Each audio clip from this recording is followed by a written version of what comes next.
Hi everyone, it's Tim Gordon here. Happy Thanksgiving. My wife Steph sitting to the right here, and I thought that we would give a little bit of narrative. Not Glenn Beck style, don't worry. It's going to be real life narrative, no corniness. But a bit of narrative from our lives because it's relevant to the things I talk about every day when we podcast with Rules for Retrogrades. And people like Steph's perspective, the way this figures in with, the argument I'm making in No Christian Feminism is that, Steffi, you have to be partly, out of the limelight. There's a lot of ugliness that happens, but the reality is people do want to hear from you. And there's this little cloister, the space on Patreon with our patrons, who we are thankful for on a day like today, Thanksgiving, every day. And so I think they're worthy of a little bit of trust in our circle of trust with the narrative of our, for me, reversion, for you, conversion to the faith. And it was an ongoing slow thing. And I don't know, what do you think? Yeah, it's kind of it's interesting for me because I'm trying to be, behind the scenes, but it's hard to do that when I'm trying to promote your things. And of course I have a little bit more of a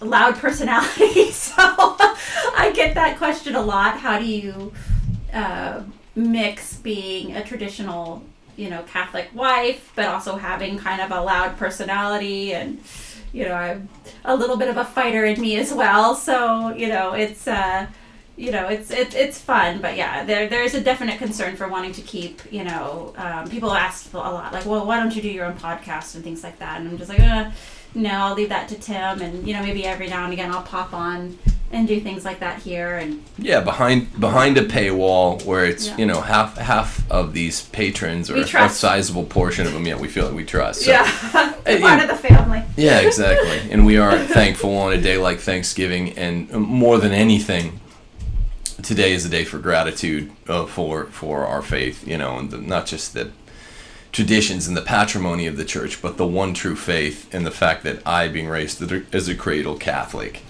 you not being raised at all with anything, but coming into the church so willingly and doing it more and more, being brought deeper into the fold as we're in Rome, as it concerns whom we call the saint of the household, our eldest daughter, Abigail. So we thought we would bring you guys that story, and I think it's a good one.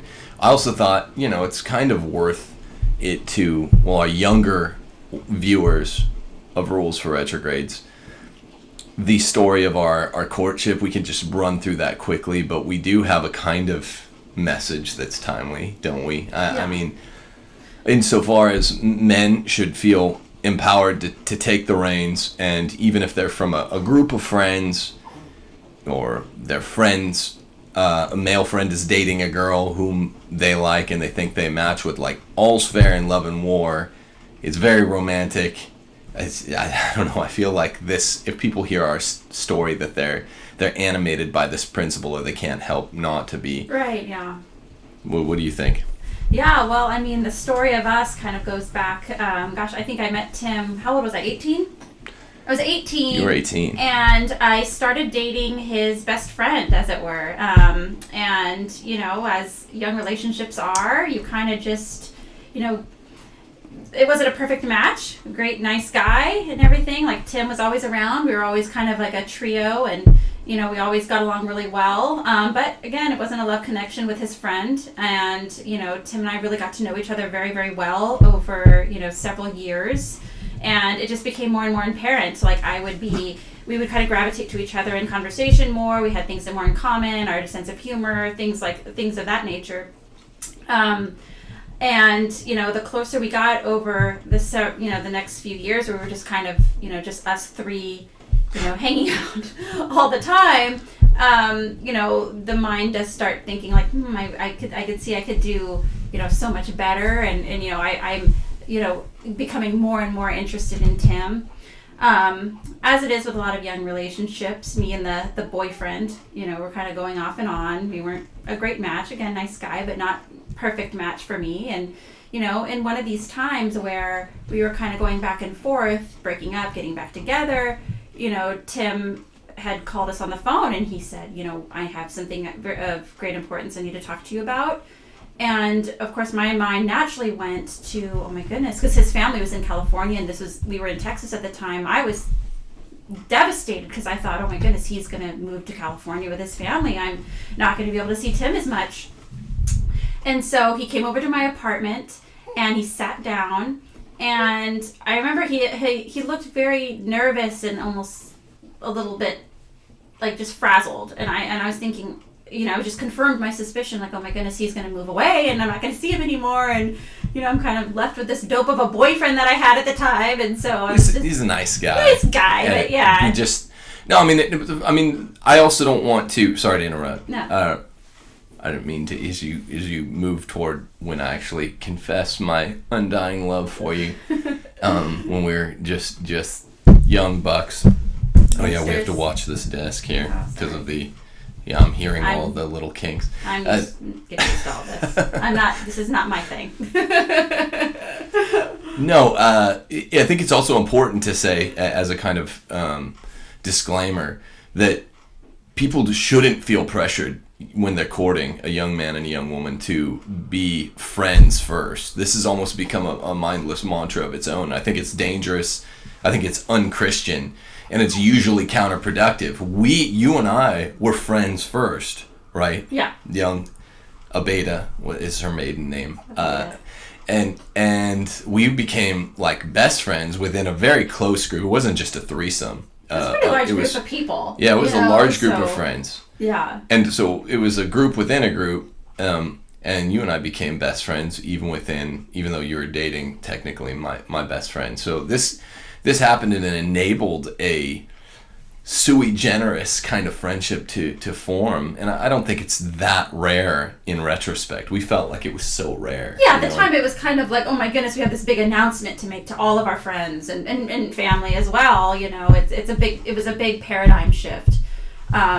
Now looking back on it, that's pretty natural. Some of these things happen, and at the time it felt like a way bigger deal than it was. Well, yeah, no, because you're going towards the way that how you I did told it was you. Great, yeah. and just how we were connecting. I don't, the fact that we ended up getting married and having one of those married relationships that people do legitimately, in all humility, think, wow, like you guys are best friends, and your wife is famously, famous kind of defender and voluminous personality, but so beautifully obedient and beautifully classically Catholic, is a great testament to the fact that you and I weren't saying false things when we were like, we're best friends more than anyone else here. Why don't we try to make this work, as you were naturally going through the throes of a breakup in a relationship that wasn't very close. You guys weren't that serious anyway. Yeah. It felt like a big deal, and I think a lot of people out there feel like, in a world that is fast secularizing marriage, which is really to say diminishing it into a moral and theological corner that doesn't exist. Matrimony is nothing if it's just legal. It's not a vow. It's not a covenant. It's expanded the ground for boyfriend-girlfriend, right? And if boyfriend, they say boyfriend and girlfriend forever. Yeah, exactly. No, it's just like, instead of a traditional nice courtship where you're getting the sole purpose is getting to know one another and transitioning into marriage if everything is aligning. Now It's just this indefinite stage of let's be boyfriend and girlfriend for years, and it stunts all these adults that are going around out there because they're not getting started on their vocation. And the main thing that we always talk about too is that you're not getting those graces from the marriage. All this time that you're wasting in a boyfriend-girlfriend stage, which is really not a stage at all, according to the church, you're not getting those graces unless you enter into the marriage. And if you do that in a young age, you have all those years together and all those graces that you're just building up. It's really, something that I think is a lost art. Right. The art of a young married couple. And there's no... Exactly. There's no ecclesiastical status for a boyfriend and girlfriend. It's a nothing. It receives no, let's use a mob term, it receives no protection in the eyes of the church. So, sorry to interrupt you, where you're going with our story is that I told you guys I think you'd kind of gotten back together and you were breaking up and dissolving and breaking up and dissolving and going through that ugly the inevitable process. break up, get back together, break up, get back together, and the young 20s. What happens, and in the late teens too. And I think people now in their late 20s and early 30s, because like you said, they're not getting married. You don't have to fear this. All is truly fair in love and war, as long as someone's not married. As long, the nanosecond someone gets married, then this truism is no longer true that all is fair in love and war.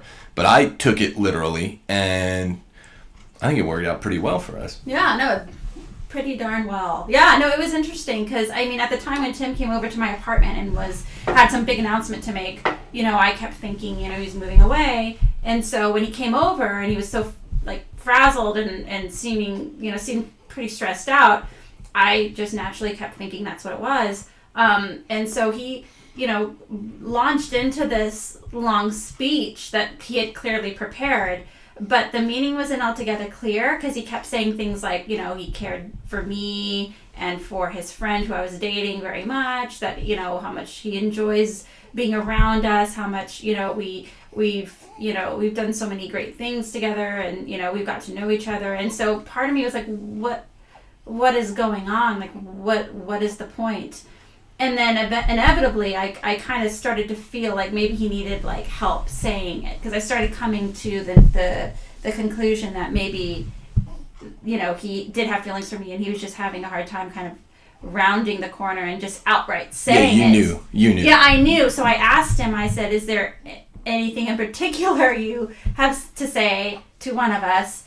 And that's when you had just you stood up, and he was just like, "I love you," to the friend. He's like, "You're my best friend, and I always care deeply for you." And then he turned to me and said, "But I'm in love with you." And then the crazy thing is you just left. You just got up and walked out the door. And so I was just sitting in my apartment what just happened here? I had no time to really react. And so I turned to my boyfriend at the time, and I was like, what do you think that was all about? And the funny thing that we laugh about to this day, most boyfriends, once a man comes in and kind of declares his intention for his girlfriend, would be in a rage. You'd be, ready to, exchange some blows. He didn't do that. He didn't even seem to react. And so when I said, I think Tim was saying that he was in love with me, the boyfriend was like, nah, no, he was just saying that they had feelings for us, that, we're homies, and that was the extent of it. And I was like, no, I'm fairly positive that was the case, that he had that was the announcement. Yeah. The problem is that men are getting involved in these halfway relationships with girls, feeling that it's sacrosanct, Yeah. Feeling like there's a protection there, you have earned this beautiful woman's devotions to you, which is part of nature. Women are by their nature naturally loyal, preternaturally loyal, and that can be messed up, but it usually isn't. But you don't have the supernatural protections of loyalty or perpetuity. And so now that it's been reified into a false thing, like boyfriend and girlfriend, people like, our mutual friend, were, they're shocked when some other young guy. I was dating lots of different girls. I met a lot of them. You met a lot of them. Yeah. Yeah, and I would tell him, I'm like, yeah, I'm really pretty much just looking for a clone of young Abeda there, Steph's maiden name, and I was pretty honest about that. There's only one way to take that, I think, isn't there? It's always flattering. Yeah, you would think so, but I don't. Again, that was another clue, and he didn't seem to really get that. I always thought he would kind of tell you, I think it was the complacency of, once again, boyfriend-girlfriend relationship. That is our culture. It's like, hey, once you put a stake in we're boyfriend and girlfriend, people tend to think, well, nothing can touch that unless we decide in the couple, we're done. So people tend to treat these relationships, these boyfriend-girlfriend relationships, like their marriage or they're engaged or whatever, like there's some sort of officiality to it, and there's not at all. Yeah. So we ended up dating, and that was in Texas, and I was about to move back out to California because I was graduating college. You were always back and forth your whole life, being from a split home, mom in Texas, dad in California. So it worked out well because then you could just move to your dad's side of things in California as I went to grad school in California. Yeah. And it worked out well dating. We still probably, we would have gotten married in college, we right? We should have just, like, we dated total of what? Like a year? Dated a year. Probably wouldn't have taken a year, but there's some stresses. I always wish we were those couples, you know, like with our platform or whatever that says, yeah, we dated for like a month and got married. Like even 3. And then I just wish we'd gotten married as undergrads, but I always admired you from afar, or from, I guess, close up. That sounds in creepy. My den. Yeah, and I mean, it was pretty obviously that you had feelings for me with no flirtation happening. Yeah, there's nothing weird at all. People ask us all the time, like, oh, were you guys, like, you know, doing anything, like, on the side? Or nothing like that at all. Of course not. No, nothing like that at all. We were, you know, totally on the up and up. You know, we just had feelings for each other, and it was clear and it was obvious from the very outset that, you know, we were growing closer and closer together, and that this was going to evolve into something that was quite serious. I think it became apparent to us very quickly. Yeah. Yeah, it was kind of a little bit like the original Jim and Pam, except better. Yeah, totally.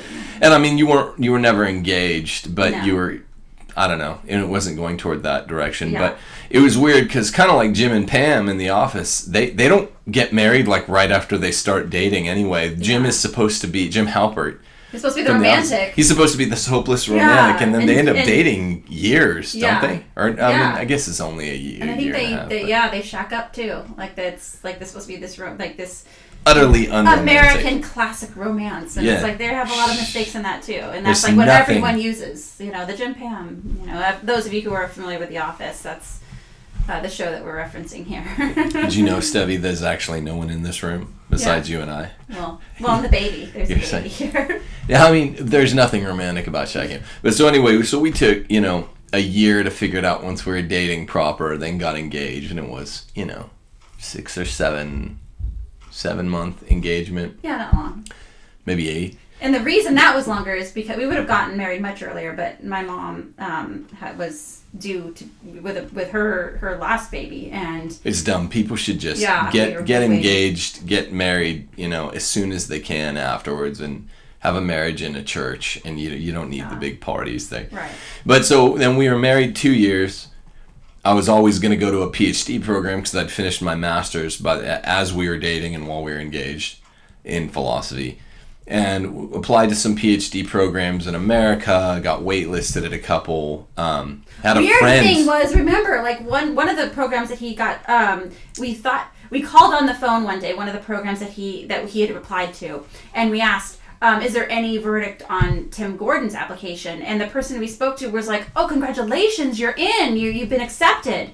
And so we're celebrating. We thought this was a great deal. We're like, oh my gosh, you know, the first round of applications to a PhD program, he did it.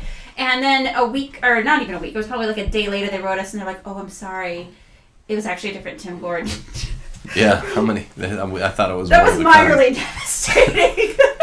But that's when we also just decided to go for the Greg, not knowing the long us. history or whatever.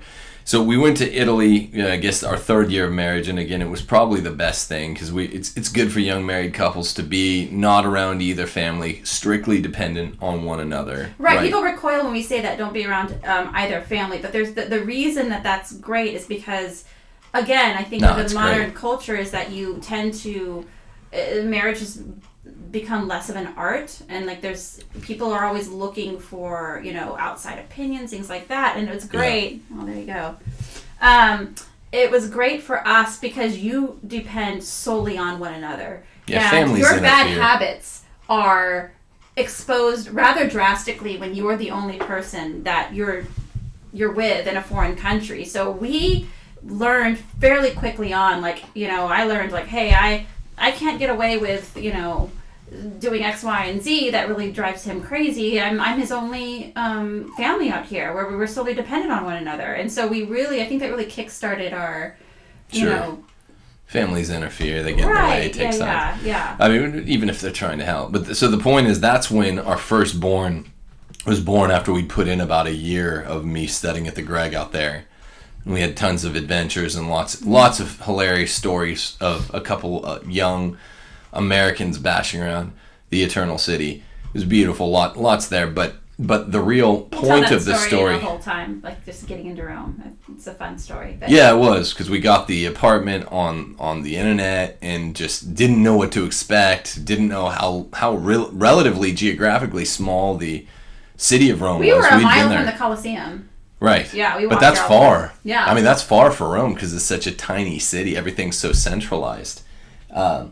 And even though we'd been there once, we really didn't remember how close it was. We'd gone just the year before, I think, when we decided to go for it. Yeah. Just a fun thing to go do, and to be utterly practical about it. Like, I would get the PhD as we took essentially an extended vacation. We thought we were the smartest people alive, right? And I mean, I think it worked out really well. The smartest man alive.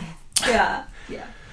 But so it was a year afterwards that Abby was born there in Italy, and at Fate Bene Fratelli Hospital, and it was a very sudden thing. After 8 months of gestation, it ended up forcing us to, kind of back to the States, and I went to law school, and I was having PTSD throughout most of the time.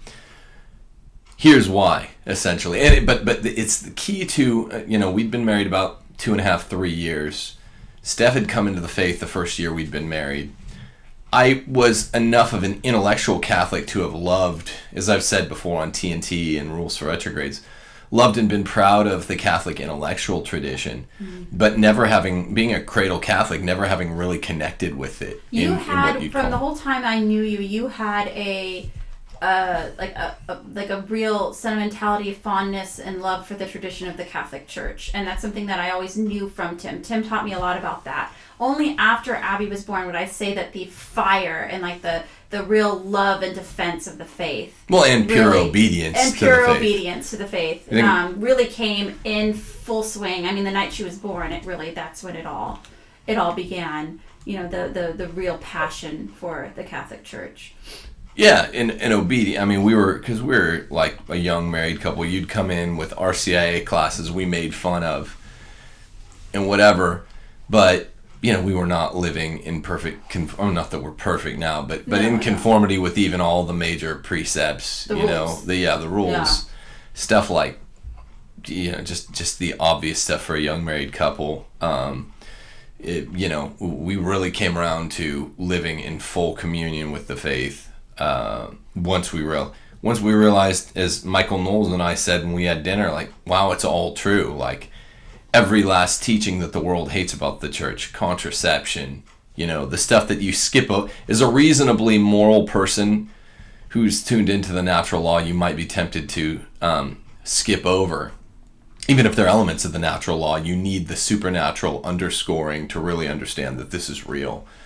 And that's what Abby, the saint of the household, did for us, who was born there in Rome. I don't know, do you want to tell? Yeah, so, it feels almost like yesterday. It's like all the details come like rolling in. But so in Italy, they do ultrasounds once a month out there. So I'd had my 7th month ultrasound, and everything was perfectly fine, normal.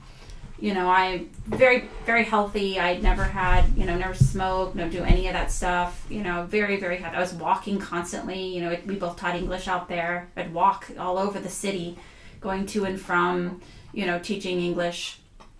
And my hand keeps hitting this mic. Sorry.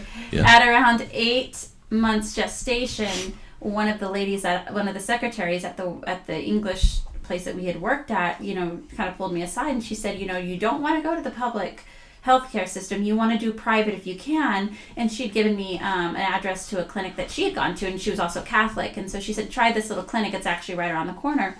And so one day, Tim and I, in between work, decided we'd meet over there and check the facility out, meet the doctor and all that.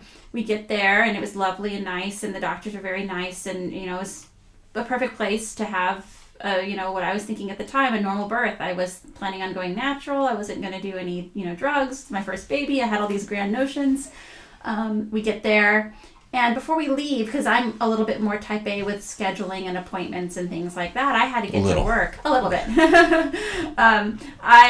Which is not like a passive aggressive thing, couples, because you're not crazy with it. I'm crazy. It's funny. It's a joke between us because you're the other way. Posse. Yeah. I'm not. You're like 30 normal. Minutes early places, and you are you're like 30 minutes late. You're like 3 minutes early places, which is just respectful, right? You're not crazy at type A. I'm not making the joke that. I'm just tend toward Mediterranean lateness. The Italian in you. Tardiness, yeah. I'm Italian. What do you want? And so before we leave the clinic, I have to get to my job, and so I'm telling you, I was like, I got to get going. This is, I'm kind of cutting it close because I have to walk to work. And the doctor said, before you leave, and he's saying this in very broken English because again we're in Italy, and he's very nice, trying to speak as much as he can. And Tim speaks some Italian, so they're kind of meeting halfway. And he's saying, let's do an ultrasound before you go. And I told him, I was like, I just had an ultrasound. I'm fine, And he said, no. I'd like to do it because if I'm going to deliver the baby, I'd like to know what the position is. And something in me kind of broke a little bit, and with what I typically do and how I typically run things. Instead of being worried, I physically collapsed. No, I instead of instead of being so worried about being on time, I then was like, something in me was like, get this ultrasound done. You should do this. And so we went in. And he starts to do the ultrasound, and when he gets up to about like mid-range where the baby's head was, he leaves the room. And of course, I just kind of respond. I just kind of grabbed Tim's arm, and I'm like, that's normal, right? Like, doctors do that. They just leave the room, like, without saying a word. And Tim's like, yeah, it's fine. About 5-10 minutes Did later, I say it was fine? Because I actually could tell. I could tell in your face that you were saying it was not fine with you said with your eyes, this is not fine. You said with your mouth that it is fine. So I obviously knew you were both just like kind of convincing each other everything was fine. He came in with another doctor, and they said in very broken English, and I know you probably feel the same way. I could still hear these words being expressed. He said, something wrong with baby's brain. You need to have the baby today.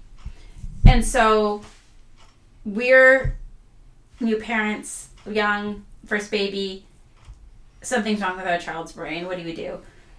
So we're kind of gathering our emotions. I'm like, oh my gosh, is she dying right now? They had explained, what he could see on the screen was that she'd had some massive bleeding in her brain, and that it's called hydrocephalus.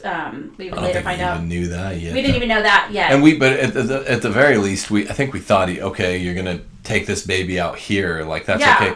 But he was like, no, this is a little Catholic birthing center west of the Tiber for healthy babies. For like normal women. For normal women, normal babies. You have to go to the big stressful Tiber Island bustling hospital. Socialized.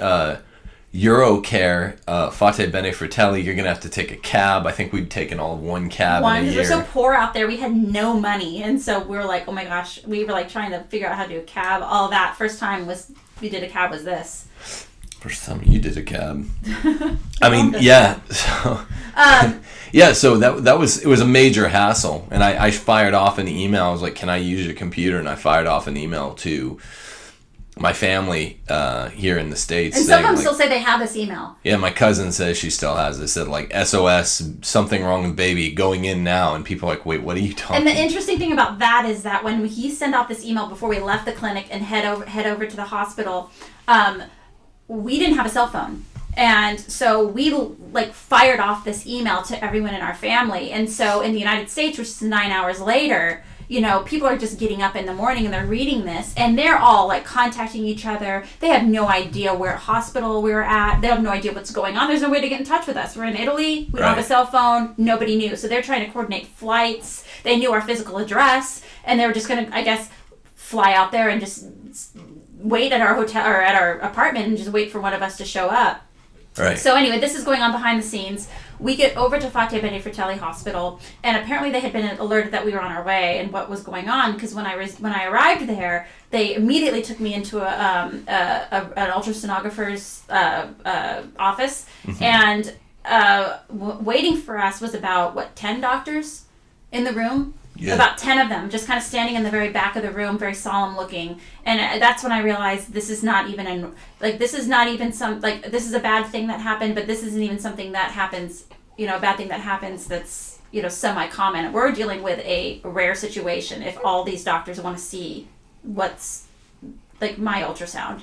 And so as they're doing it, the doctors are all kind of like glaring at the screen, talking in Italian, like saying things like we don't really fully understand, because you were fluent Italian at the time, but when this happened, it's close. Yeah, you lost, like, the stress of the situation kind of reverted you, where you just kind of lost your ability to speak it, and we were really relying on English translators. Yeah, truly, it went out the window for like that week. Yeah. The first week of Abby's life, I really couldn't speak any Italian, and I was, by American standards, fluent, and very, very, very close to technically fluent, very proficient.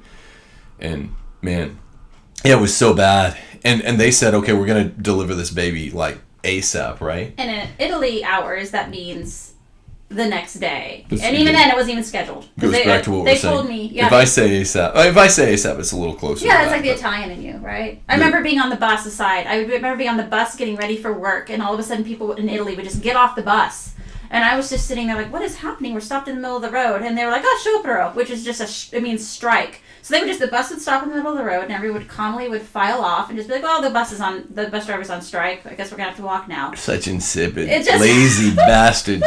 I mean, literally, and again, this is where I break. It's like they don't care. They're not even mad. You can be on a bus with a bus driver busing you to an important location, and they just understand if someone wants to strike. But yeah.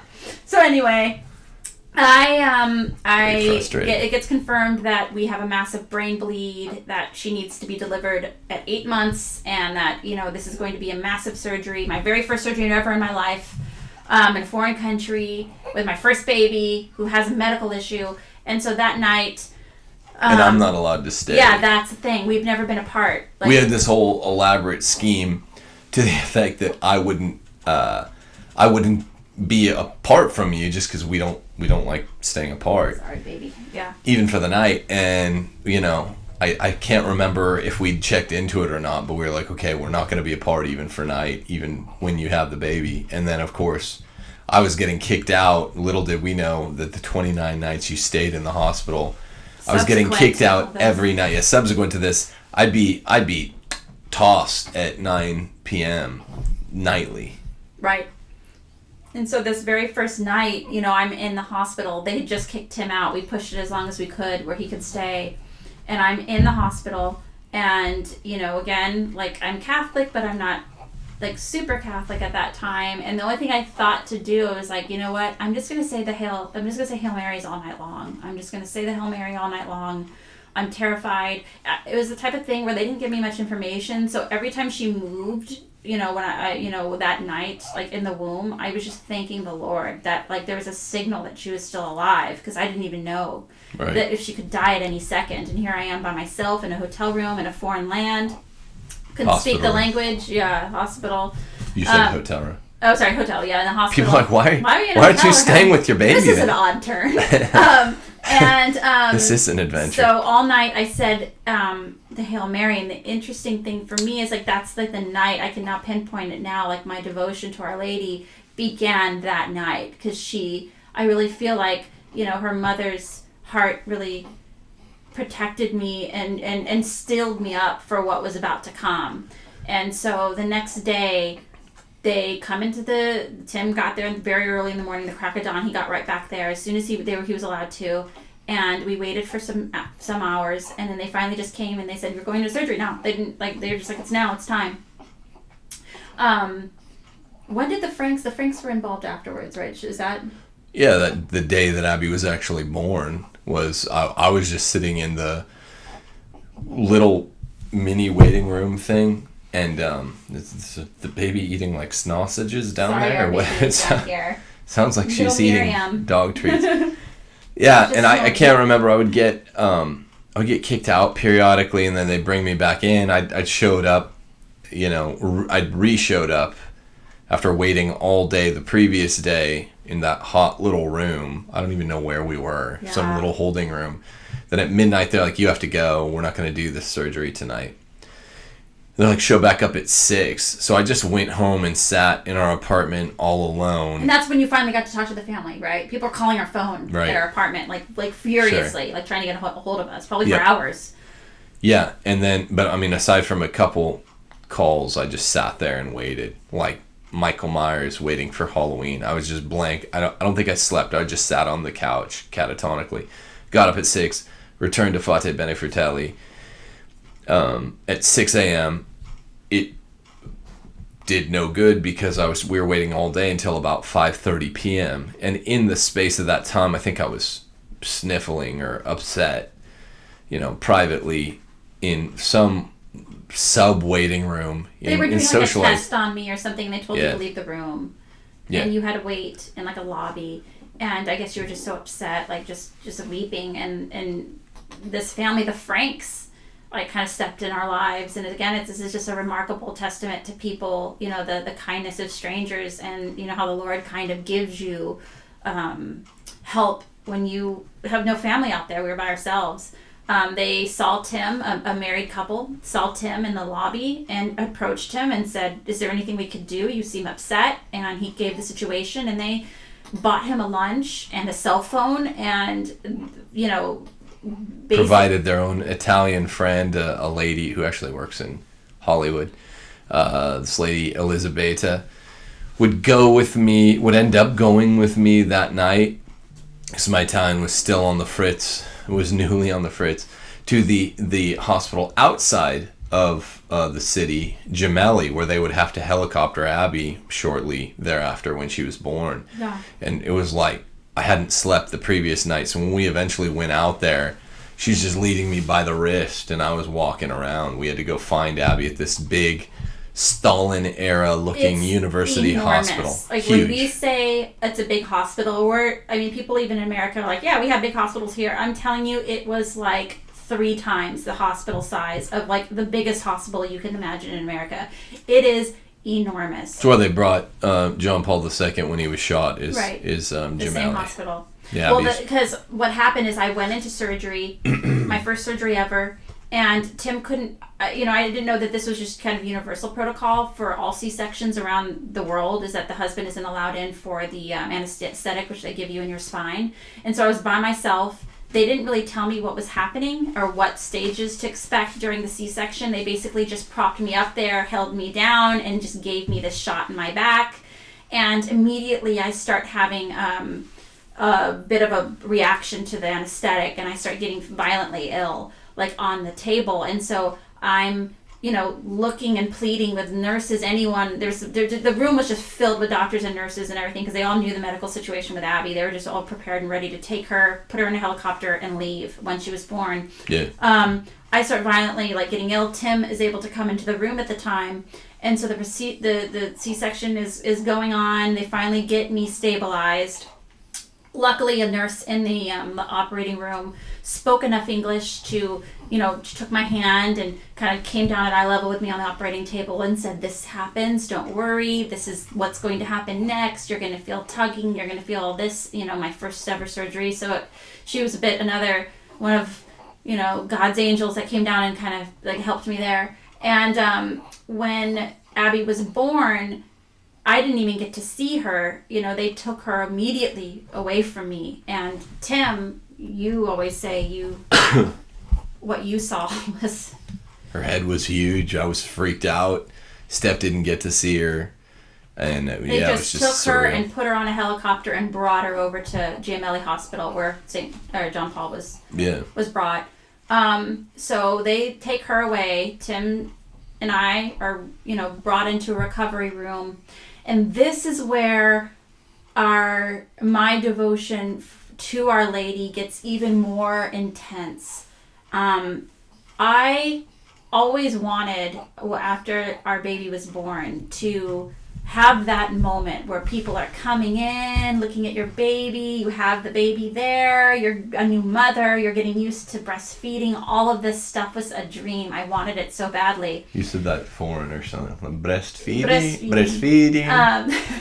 The Italian's coming back. And they put me in a room. I shared a room with a new mother who had exactly that. She had family coming. Her baby was there. They were getting used to nursing all this stuff together. And my baby is in a hospital outside the city. I don't know if she's living. I don't know anything.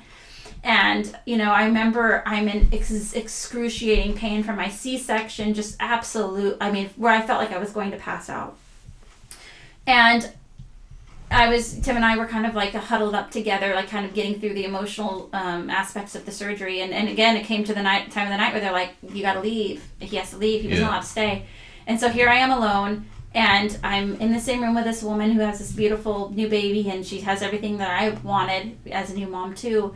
And I remember I just said this, I felt almost like a guttural prayer where I just reached out and I just said, I just was pleading with Our Lady. I was like, just mother to mother, just help me go to sleep. I don't want to be awake right now. And I fell into a very, very deep, peaceful sleep. And I woke up the next morning and I was alone in my room. They had taken the other mother out. So I was spared. I was in a physical pain. They kicked her out onto the streets. They kicked her out because of your prayer. Yeah. They're like, she needs medical care, but you're praying to the Virgin Mary that they get kicked out. So while I'm sleeping, while I'm in a nice peaceful sleep, courtesy of Our Lady, Tim is got a whole other, huge ordeal on his hands. He leaves me and he goes with the Franks and Elisabetta, their friend who speaks Italian, to go find Abby and to meet her and to see what was going on with her and what the doctors were suggesting at that time. Yeah. It, every time we would see a new doctor for not just the day Abby was born, for the next 9 months, the first 9 months of her life, we thought that neurologists were going to be able to tell us exactly how Abby would do. It's hilariously naive now, right? They still don't know. They still don't know. It's been 11 years later. She's 11. Yeah, but I thought I was going to go find out from another doctor, a team of neurologists and neurosurgeons at Gemelli, and find out and have to hear the news and bring it back to you. Oh, this is exactly how Abby's going to do. It's just foolish. But right. So it was the hospital in the middle of the night, and I really did nothing there except just talk to a doctor really quick and see her in the incubator. They had given her first brain surgery. That was the first one because she had so much blood on her brain and she had so much pressure. From what happened with her is that she had the bleed, and then the blood pushed all of her brain matter to her skull and basically just condensed it down to a razor thin edge. So her brain was compressed, and then put the temporary shunt in, all the technical stuff, right? But, and then they put in a more permanent shunt, and so for the first 6 days before you transferred from Fate Bene Fratelli to Gemelli, I was just running around like crazy. Oh, racking up bills for cabs. Again, we were very poor, but we had to pay all these cabs. It was horrible. Yeah, that first night Abby had been born, I stayed at the Franks somewhere in North Rome. Again, it's a small city, but I'd never been to that part of Rome, and I remember being in there. They set me up with towels, and I was in this strange apartment in a part of the city I didn't at all know, as familiar as we were with the kind of eastern part of the city in our neighborhood. And I remember nearly falling asleep because I hadn't slept for 36 hours. And I was about to fall asleep, and then the thought gripped me, and I sat up in a panic, and I started sweating from the brow like a Dostoevsky novel. How are we going to get in? Abby now, how are we ever going to return to the States? We're going to be expatriated permanently. Abby has a pre-existing condition. So that thought gripped me, and I was just like, oh, we'll never get back into the States. So I stayed up as close as I was to falling asleep. If I'd have gone 10 seconds more, I would have fallen asleep. As it happened, I did another sleepless night, 2 in a row, and woke up completely just, probably red-eyed and looking worse for the wear than before I'd gone to sleep, and just thanked the Franks and returned to the hospital. And I think my parents got in later that day, and that helped some. But I was running between, our apartment in 2 hospitals for the next week. It was like a big triangle. It was like our apartment was here, the hospital was like here where I was, and then Abby's hospital was like way outside the city. So you were going through, jumping through hoops to get to all of us. Remember, me and her. Remember when you got out of the hospital and it was like we were like a team again, right? Yeah, because that was the other how big amazing thing. that was? Oh, that was just like, because they would, that was... Having you back, it was like, she's walking. And that was another thing I felt like Our Lady like really preserved me, because at my hospital, they told me I wasn't allowed to actually leave until I can get up and walk. And so I couldn't see Abby or meet her or reunite with Tim at the hospital where Abby was, where I was really needed, until I could walk. And so I remember I kept trying to walk, and I would get lightheaded and nearly faint. And I remember I just again said a prayer, and I said, please just help me get on my feet and show these nurses that I can walk, and so I can get out of this hospital and go meet my daughter. And one of those, and I would practice like in the hospital, back and forth, like in my room. And then finally the nurse came in to do a check, and I got up on my feet and walked and got discharged, and finally reunited again. Right. And so. Right. It was great. At that point. It's amazing. Oh gosh, that was like the. We're not only a great convenience, but then it's just like we can handle it when it's us going to like getting on the train, because it was a little north of the city, getting train to then Linear whatever that was B, and then Linear B to the train to Gemelli, then back, and you, but then you had to start staying there for the next 29 when we nights. First reunited and I got to meet Abby. They have a different intensive care unit out there than they do in the United States. Out here, parents are encouraged to meet their children together. That's not the case how it was out there. The mother was allowed to come in, I think, twice a day for 10 minutes. The father 1 time a day for about 10 minutes. And we would sit outside of Abby's ICU all day long, because we didn't want to be parted from her. We've all been parted so much throughout the first part of this. And so we would sit there all day long, and we would hear even like the medical machines inside the ICU going, and Tim and I would be so terrified. Be like, is that our daughter? Is her machine going? So finally, and those days when she was in the ICU, we would have to go home to our apartment without her. And that was just miserable. That was absolutely miserable. We'd stay all day at the ICU and then leave. Well, it got to the point where they were going to do finally her more significant brain surgery, where they were going to add the actual permanent shunt in her brain, and they did. And after that, she was able to stay in the hospital with me, and we had this interesting room where my window overlooked the dome of St. Peter's. And again, they would make Tim leave at night, and it was like every night that he would leave, the dome of St. Peter's would turn on like 10-15 minutes after he'd leave. It was distant, right? It was distant. We'll have to put the picture up. I took a picture from our hotel, or I keep saying hotel room, our hospital room, of that dome, my view of that dome. And it was like, it always gave me so much comfort to know like that was just shining throughout the whole night. So I was in the hospital, and we shared during that time. That month that she was in the hospital, we had a situation where you were in a room with like 4 or 5 other families who had kids that were very, very sick, and Abby and I shared a room with another young woman, and her daughter I think had a rare blood disorder. They were trying to figure out what was going on. Another baby in the ward had a brittle bone disease, where every time they would touch the baby's bones would break, and it was just really traumatic, because you'd hear this baby crying all night long. So we were really sharing, our lives that month with a bunch of families who were just going through just absolute hell. I mean, these people were right there with us, like soldiering on with their newborns, trying to figure out various diseases and things of that nature. Yeah, which is kind of emblematic of how it is whenever we tell people about Abby.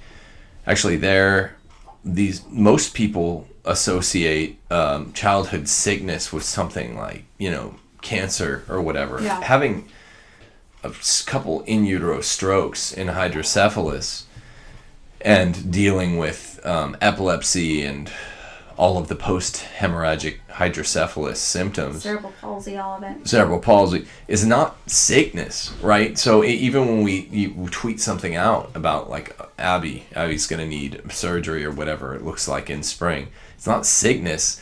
All of the women who are your suite mates, some of them they were dealing with real infantile sickness. Abby, conversely, has never had the stomach flu. She's 11. She's got like the world's best immunosystem. So never gets sick. She never gets sick. Her issues that she was kind of born with. Exactly. She never has like a cold. Every time we have a cold, we always joke. It's like, okay, Abby's gonna be fine. Everybody always worries about Abby when there's a cold in the house. Like, she's fine. She's gonna be just fine. Right. So it's worth saying to people out there after your recent tweets and mine, like, yeah, she's very, very healthy. Just she needs a particular kind of medical care, and you saw how bad it can be with infantile sickness when you had to then. We thought we were back together as a team, but you had to stay for, like 3 to 4 weeks in Gemelli with her as well. We got. Do you want to skip to? We get this really created kind of like. I don't know. I never rendered the tale well. Like PTSD, or it sounds like someone's having PTSD right now. If you house full of kids. PTSD and just total anxiety disorder the next years. And we left. I put aside. I got into the PhD program. Finished the licentiate program over the next 2.5-3 months. Did my because Abby was comps. still like in the hospital. They were still stabilizing her. Luckily, we had a doctor up there, her neurologist, who there was a window, and he said, if you're going to leave the United States, I'm going to give you enough medication for her that you can leave in the next week. Which was in like November of 2008. Yeah, so we came back without knowing anything. I mean, I didn't have a job lined up. I'd been a teacher before, couldn't return to my job as a teacher, so I was like, I guess I'll go to law school. But again, they only accept in the fall. So, sorry, what were you saying? No, I was just saying, that us even getting back to the United States was a bit of an ordeal because we had to have medical clearance from the pilot himself that was flying the plane. We had to board early. The pilot had to like call her doctors and like discuss if we needed to land, what to do. It was, a bit of an ordeal even to get home, and so when we get home, that is, I think what Tim was getting to is I think that's where you are over the initial just terror of the situation, and that's where like the emotions really start to start creeping in, and for Tim, who's the head of a household, he's a young married man, new father, I think for him this really brought about a new sense of a fear of mortality, like, oh my goodness, I got hit in the stomach really hard on this one, like, what's next, what's going to happen next?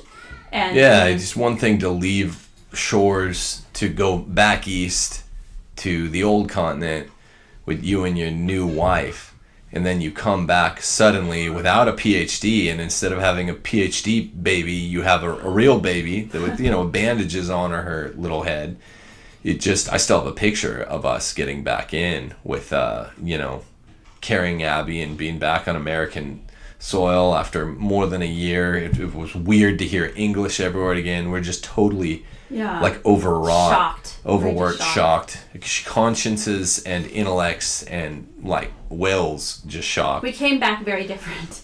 We left Italy, just bright-eyed and enthusiastic, and we came home just scared, terrified, frightened. Yeah, and that stay, and then we got back in November. I was going to start school in August at law school, which wasn't what I wanted to study, right? No, I always liked the Constitution, and, like, teach. But it's so. I mean, I made the best of it doing that, but it was like we pretty much wasted that year. We were living back home until we were here in Bakersfield. Went to law school in San Diego. Just getting your bearings. We had our first appointments in the United States, and that was a big deal for us. Like, what are the American doctors going to say? We know what the Italian doctors are having to say. What are the American doctors going to say about Abby's condition and her prognosis? Yeah, but all of it culminates with in law school, I was still having a really hard time. Abby was, I guess, 3. I mean, just having a hard time through the whole thing, you know, because she was in and out of Rady Children's there in San Diego, on and off throughout those 3 years we lived there for law school. And, she was 3.5 when I guess it came down to Holy Thursday of Holy Week when she was 3. And I'd been praying and, just having a really hard time of it, having bad anxiety symptoms, and you were too, but you were dealing with it, I'd say, better.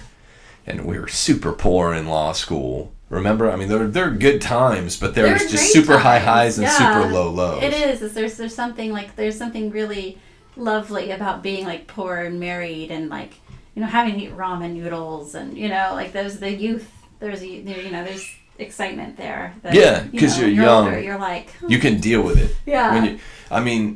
We could deal with it. People would look at me having a hard time and be like, is he dealing with it? Can he deal with it? But, for sure. I remember, my first semester of law school, like a property exam. I had a buddy in the class that was crying afterwards because his laptop had shut down on him with the exam taking software. And I was like, dude, like, get it together, man. I can't remember. I'm either about to head over to the children's hospital or I'm heading there right now from school. Like, there are bigger problems, dude. And he ended up taking a high grade in the class, even though his software had shut down on him. So, we had a perspective that most people that we would run into, mutual friends who are our age, who had, 1 or 2 or 3-year-old birthday parties, they just didn't get it. They'd be talking about bourgeois things like, oh, when did your kid first learn how to walk? Yeah. And Tim and I are always just like, our kid's alive. We're just happy for that. Yeah, we're pumped. We are happy for that. We'd sold our good car to get out to Italy. We only had this old car that I'd bought you when we were dating. Yeah. I bought you at like a police auction or something. That was the only car that we had left. Yeah, it was an old 97 Thunderbird. We were getting around, and you're just thankful. This is where I think people can, since this is a Thanksgiving message, when bad things happen, and when you start out marriage young, that usually means you don't have a lot of extra money, and it makes you, by exponential degrees, more thankful, right? We're just thankful to have that Thunderbird waiting for us back in the States. Yeah. It's a 2-door car, good American 8-cylinder engine. Well, that's the thing about, like, I think the whole time with Abby is just, like, every little bit, we were, like, thankful. I was like, oh, we're thankful she's alive. I'm thankful I got through this surgery. I'm thankful we're reunited again. That was something that Abby has always, I think, given us, like almost like gift wrap for us, is that she taught us how to be really thankful for things that we don't need to have. Well, it comes automatically when you get hit in the mouth. Like Mike Tyson said, everyone has a plan until they get hit in the mouth. When you get hit in the mouth pretty hard, then just the thankfulness comes automatically as soon as you return to not having difficulty. So anytime she had to have her shunt revised a couple times in law school, which was not helping the PTSD or anxiety disorder or whatever on my end. I think she had to have it one time, a big surgery. It was during finals.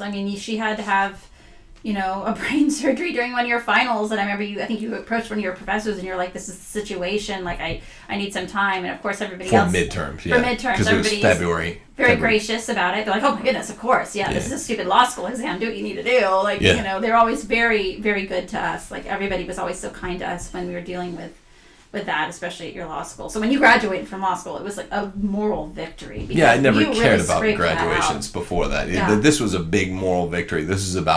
My law school graduation was about Abby. Yeah. And the fact that, like, we'd gone there straight. When Abby was 9 months old, we kind of been whiling away our time in Bakersfield, just living at my parents' house. Once we got back into the States between November of 2008 and summer of 2009, we moved to San Diego a little before. The mountains, we had a nice little apartment. Oh, I love that apartment. When I did the Trent Horn debate, we went back up to our little apartment in the Alpine Mountains above San Diego, which was cool. And we had our second daughter there. We had Maggie there. But, between November and summer of 2008, 2009, before law school, we were kind of just whiling away our time. And that's when I was developing just bad anxiety. But Abby was growing. She's doing okay. Developed some more shunt problems in San Diego and all that. But the point is, she was 3 when this whole story really culminates, where all the thankfulness, all the gratefulness, all the anxiety, all the hurt, suffering, sorrows, joys that were happening when we were this young, poor couple. I was supposed to have my PhD and be on my track to hopefully a tenure track professorship somewhere, within a couple of years. Instead, we were just poor. I had a master's degree in philosophy plus not a PhD, the terminal degree, but a PhL. What are you going to do with that? So I'm in law school, didn't want to be a lawyer, but did enjoy the constitutional classes and all that. We're just in between worlds. We were living in a kind of, netherworld. Very poor when we weren't on loans from law school. And I eventually just, the anxiety got so bad, I was losing my hair. I had all these other symptoms. I wrote a letter to the Catholic author, Michael O'Brien. I was just like, what do I do? I don't know why, but I feel... Father Elijah author. Mm-hmm. I don't know why I felt compelled to reach out to him. I think I shared with him something I'd written. I was also aspiring Catholic nonfiction and fiction author, writing for trying to get a lots start of the places writing and commentating. Yeah, starting that far back. Trying to break into that, 09, 10, 11. A lot of the blogs that are up now weren't even called what they're called now back then. But he wrote back immediately, Michael O'Brien, God bless you if you're out there. If you're listening, you're definitely out there. Mm-hmm. I really am eternally indebted for this advice. He said, look, your story is great. It's a great story. Your personal narrative, I also sent him part of my fiction work, The Love and Fear of Fate. And he said, pray to the third person of the Holy Spirit. I detect you're not a person that does this. It will give you the fortitude you need. Now, 3.5 years into Abby's life, I still hadn't dealt with it all perfectly. I was still nervous all the time. Love her so much, but was just not able to achieve a kind of psychic homeostasis, which we need. I was literally having like anxiety and adrenaline going all day, all night. Because they would tell us, they'd say, with her specific injuries, or her brain injury, seizures could happen. So there'd be nights where we'd be up all night long, worried she would have a seizure. Literally up all night long, watching her. Was that a seizure? Was that a seizure? Right. So we're living in this state where they kind of told us, hey, expect this may happen. And so, of course, new parents is our first baby and who has these medical difficulties. Tim and I both we responded with, we must be constant, hold a constant vigil over her and make sure that she's okay. And it's terribly, terribly stressful. Yeah. You were dealing with it pretty well, and I was so nervous. But again, high highs, low lows during those years. I look back on the good times so fondly. Yeah, there's even that little of... apartment there, and the friends we made, and the people that are looking out for you, and friends we made in that little apartment are very dear to us. But law school was a crazy time. Accordingly, I received that letter during Holy Week back from Michael O'Brien, and said, I'm gonna put this to use. The next time I wake up in the middle of the night with bad anxiety and my hands would hurt, I was having something like fibromyalgia just from constant nerves, I'm going to say a prayer to the Holy Spirit. So sure enough, the first time we implemented this was, I guess, early Holy Thursday when Abby was 3.5. And, I woke up at 4 a.m. and said a little prayer. Went to law school that day, went to my job that day, came home, and we were going to go to Holy Thursday Mass, which we did. During the consecration of Mass, having said this special prayer for the first time ever to the Holy Spirit, 18 hours before or less, Abby, who did not really speak many words at all, and none of them clearly, broke into a kind of chant during the consecration. And when I leaned in, I sure enough heard that she was just repeating over and over again the words Holy Spirit. And she had no words at all. She would say her name was the only thing that she would even attempt to say, and she would say "ng" instead of Abby. And of course we were thankful for that. We're like, oh my gosh, she's speaking! That was amazing. But even then, it wasn't a word. It was like more of a guttural sound. And when this happened in Mass, I heard her saying things, but I thought, oh, it's just her kind of like chattering, like she would try to speak, but she would never say words. And only when I saw Tim's expression on his face, originally saw he was like almost looked very flabbergasted and very emotional, and I thought, oh my gosh, did something happen? Like I'm looking at her, like what's going on? And then I heard her say it, like myself, Holy Spirit, Holy Spirit. Yeah, you heard Holy it. Spirit. Yeah. So. And just like these people around us in Mass must have been like, what is wrong with this family? Like this, like mother and father are sitting there like weeping and like acting like verklempt. like what is happening in this aisle up here, this pew? Like it must have been a bit of a scene. I don't think I was weeping. I'm not. Oh, I was. I guess I was assuming everyone in the whole church was weeping along with me. I was amazed. Maybe teared up once, but yeah. So it was within the same day that I'd been told to and thought it a good enough idea to follow through with, pray to the Holy Spirit for the first time ever. The Holy Spirit spoke to us through Abby. So things happen now where, when we were able to roll with the punches better, people can probably see in my mien and my demeanor or whatever, if they watch TNT or Rules for Retrogrades. We have a great life. We have 5 more kids. Happy life. Abby's been amazingly great ever since that surgery she'd had earlier that year. Now it looks like she might need another one, sometime in early 2020. But I'm a different man. You have the armor of the Lord. We feel more prepared to handle these surgeries now.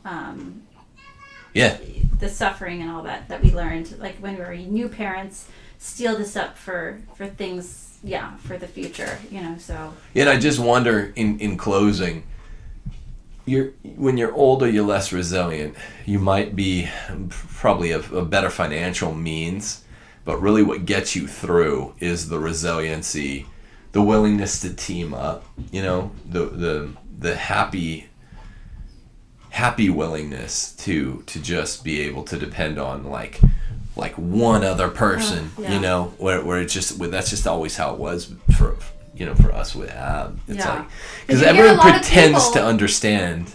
Well, we went throughout the entire time that we'd have Abby at physical therapy or whatever, and various people that her health team, they would tell us oh, we're so happy to see families that stay together during a medical crisis with a child, because they say you don't realize how common it is for people to actually split up. That's nuts. When there's these sorts of situations in families. And for Tim and I, that's incomprehensible. I couldn't even imagine ever having to face these sorts of challenges without him being there. I mean, even him being away from me in the hospital those nights was like torture.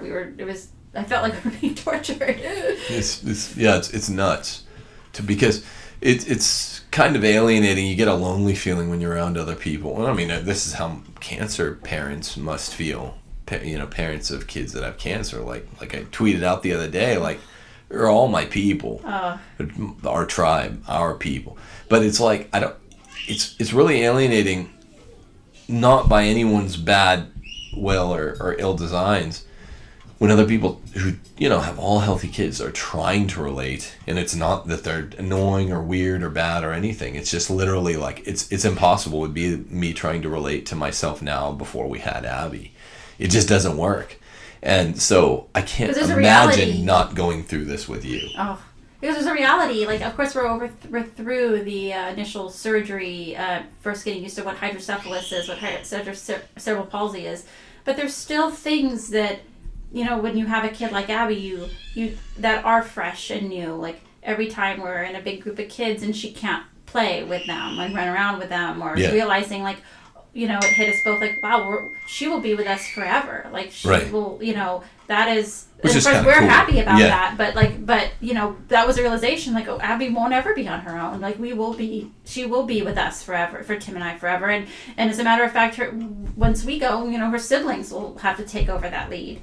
So there are things that's one of the good realizations. The bad ones were when first birthday party, second, third, there's one other person that knows what you're going through, right? And that, for whatever reason, with human beings, that's just really important to us. So I can't imagine being one of these couples that is driven apart by tragedy. Your shared trauma, like they say in Stranger Things, that's sexy draw toward someone. It's not always the best basis for a relationship if you're not already close, but obviously. But that's why I feel like a lot of like the Lord like helped us learn through some of our mistakes as a married couple by sending us to Rome. We perfected maybe some of the ways we were interacting with one another. Learning how to even argue as a married couple is a big thing. We were learning all those things, and then bam, he gave us Abby, and so it's like I felt like, he did prepare us some for having to go through that trauma by even just sending us out there, just us two, having to depend on each other fully and learn to get through some, new married years together, just without any sort of outside influence, just us together. Right. How to argue. These weak little arms. Yeah, so it's, all in all, we're entirely grateful for each of our 6 kids, but the saint of the household is Abby, and this is the context, maybe more full context. Some of our patrons have asked us, is she sick? And it's like, I certainly don't want to misrepresent. No, it's hard to know exactly how to put it. There are people out there with actual sick. There are people out there with kids who are that got just. It's different from epilepsy. Yeah. Like Sarah, she's alive and she's talking and she's great immune system. She's got an amazing immune system. But it's worth. Yeah. So in all, the point is young people, middle-aged people, old people looking at the various sorts of couples you run into in this world where the devil has chosen to attack marriage. Takeaway principles are all's fair in love and war when people aren't married. B, life's an adventure, and if you're not, going for an ordained status, an ordained vocation, then it's best to just have your best friend there with you on everything. You can go and be moneyless, maybe not penniless, but you can be without wealth for most purposes. Have a great time. C, unexpected things will happen. The bigger of those will define the contours of your life. Really, Abby's kind of the KT boundary of our lives. And D, what makes you a man and what makes you a good or bad couple is how you deal with it from there. And there are years some people in my family still think I'm crazy or fundamentally changed from how down and out I was against the ropes for 4, maybe even 5 years at the start of Abby's life. Maybe some people in my family still think that, but that's because you took your vocation as a husband and a father seriously. If you didn't take it seriously, then you realize that you are now a father to a child who has severe needs, and then of course having to be a husband to a wife who's having to, I'm learning how to be a mom and all of these things as well, and learning how to just be a mom, and then on top of it care for a child who needs constant care, so this is all under your headship. How would that not change a man? Well, happy Thanksgiving, people. We're thankful. God is good. God is good. Very thankful. And thank you to all of our patrons. We're really appreciative. Thank you very much. If you see that the quality of the camera is better, that's because of you guys. We've got a new rig. We're trying to make rules for retrogrades great. And, dating and the married vocation is one of the special missions of rules for retrogrades, particularly as it concerns living your faith boldly. Sure, living your faith boldly, but correcting the evil of feminism, which is the main scourge of the laity. So anyway, this is the great exemplar Miss Stephanie Gordon, NEE Abeda, who I've known since she was a teenager, and we've been best friends for a long time. It's not an act, I can say that. Neither of us is a perfect spouse, but people can't wrap their minds around a big personality that's really truly obedient in a vocational way. They can't deal with you, man. People out there can't deal with me, but they really can't. They think you're a troll. Well, I think it's hilarious. Well, sometimes maybe I am a little bit, but it's I think it's a byproduct of coming from a broken home myself. I saw I I wanted a different life for myself, and so I was always, had a big personality, kind of a little bit of a scrapper, but then, I'm all too happy to have a nice, a wonderful head of the household to follow and to help me learn the faith and to grow spiritually. So, it's part of being thankful for that. I think a lot of wives out there who have good, solid Catholic husbands, they have really ought to let them lead them, because they're giving them so much. Leading a household is not a job that I would want. Yeah, we get into a time where everything's a paradox. Yeah. It's just turning into a long video, but even saying let someone lead is a paradox in motion. Yeah. But what else do you say? Right. It's like... Well, in this culture, everybody's like, oh, the woman is the leader. It's like, man, I don't know why women think they want that job, because that's a hard job. Oh, because they're being told that they're doing it well. Yeah. Being judged on much lower, easier, dumber standards. Yeah. For leadership, people are saying, oh, this is kind of easy. The standards have been watered down, and people keep giving me atta boys, atta girls, I guess. Atta girl. But no, I mean, I just want people to know it's the real you. We're not making the brand of rules for retrograde the people. The brand is the Roman Catholic ideas that we're putting out there, but it is, really me out there, just as it's really Dave and Chris, but it's really you. Oh, I came from such a different upbringing, and so for me, I have rejoiced and loved my vocation as a wife and a mother. To be able to be at home with my children is something that when I was young and from a broken home, I would never have envisioned, and it has brought me so much joy and peace, and just it's just absolutely wonderful. So I'm all too happy to defend the role of the wife, the traditional Catholic role of the wife, being at home, caring for the children, and also tending to her husband. People tend to be like, oh, I'm a stay-at-home mom, but I'm also a wife, and I still, I helped him with all of his technological stuff. I'm in the background on RFR trying to help out where I can, and that's also a role. You're the helpmate to your husband, and you're also the mother of his children. So I'm all too happy to defend that vigorously, even if need be, on Twitter. Ostensibly. Anyway, that's good. It's a good way to wrap, right? Any final thoughts? Just thank you very much. Please keep our family in our prayers, your prayers, and thank you very much for all your support, and for all of you who have asked about Abby and have prayed for her, and also who have prayed for me. I feel like I owe everybody a big thank you to help for all of you who have prayed for me when I had my latest C-section, because ever since Abby, I've had to do a C-section every single pregnancy. So thank you to all of you who prayed for me during Miriam's birth. That really gave me, the strength to go into that surgery as well. So thank you. Like Ethel Kennedy, except Catholic. All right. God bless you guys. Happy Thanksgiving. Bye-bye.